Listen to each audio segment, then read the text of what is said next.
அதிகாலையில் அன்பருடன் கர்த்தருடைய பரிசுத்த நாமத்துக்கு மகிமை உண்டாவதாக.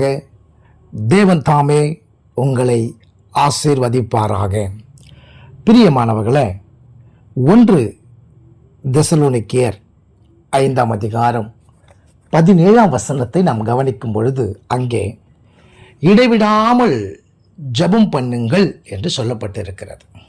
ஆம், நம்முடைய வாழ்க்கையின் தேவைகளை பெற்றுக்கொள்ளவும் அல்லது நாம் எதிர்பார்க்கும் காரியங்கள் நிறைவேறவும் தேவனை நோக்கி மன்றாடுவதுதான் ஜெபம் என்ற பாரம்பரிய சிந்தை, அந்த சிந்தனை நம்மை விட்டு போக வேண்டும்.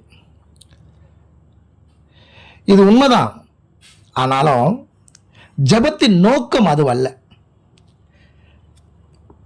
ஜெபத்தின் வழியாக நாம் தேவனோடு தொடர்பு கொள்ளுகிறோம். அந்த தொடர்பின் வழியாகத்தான் தேவனுடைய வல்லமை அல்லது தேவனுடைய சக்தி நம்மிடம் வருகிறது. அந்த சக்தியின் மூலம்தான் நம்முடைய ஆவிக்குரிய வாழ்க்கை உயிரோடு செயல்பட முடியும்.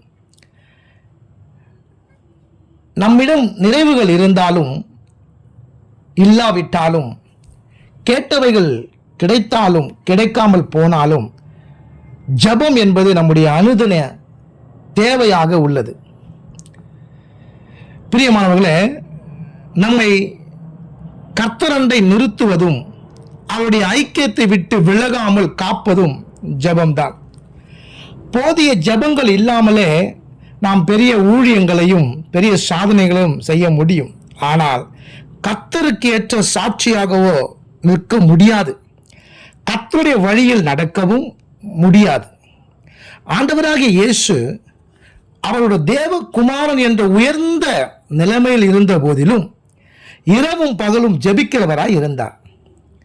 பிதாவாகிய தேவனுடைய ஐக்கியத்தை உணரவும் அவருடைய சித்தப்படி செய்யவும் அவர் எப்பொழுதும் ஜெபிக்க வேண்டியதாய் இருந்தது. அவர் நமக்கு முன்மாதிரி. அவர் ஜெபித்திருக்கிறார். அந்த ஜெபத்தினுடைய நோக்கம் என்ன, அதை நாம் அறிந்து அதன்படி நாம் தேவ சமூகத்தில் கடந்து போகும் பொழுது நாம் கேட்கிறது மாத்திரமல்ல, தேவன் அதற்கு மேலேயும் செய்ய வல்லவராக இருக்கிறார். இடைவிடாது ஜெபிப்போம். ஒரு ஜெப ஆவி நமக்குள்ள எப்பொழுதும் இருந்து கொண்டே இருக்க வேண்டும்.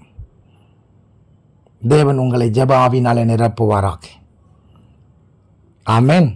God bless you.